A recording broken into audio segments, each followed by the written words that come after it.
প্রিয় দর্শক, আজকে আমি কথা বলবো যে কিভাবে আপনি আপনার মোবাইলে ঢুকে যাওয়া পানি, আপনার মোবাইলের স্পিকারে পানি ঢুকে গেছে, আপনি কিভাবে কোনো মেকানিক ছাড়াই না খুলে কিভাবে আপনি ঠিক করবেন। তো বেশি কথা না বলে চলুন শিখে নেওয়া যাক।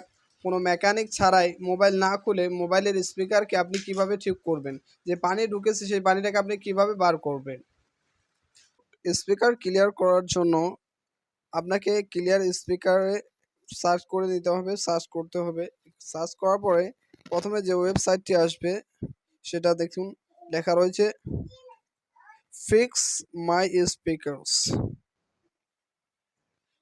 ফিক্স মাই স্পিকার এই এটাতে আপনি ক্লিক করে দেবেন। ওয়েবসাইটটিতে ক্লিক করার পরে এখানে একটা ওয়াটারের মতন অপশন রয়েছে, সেটাতে ক্লিক করে দেবেন। এই যে এখানে ক্লিক করে দিবেন।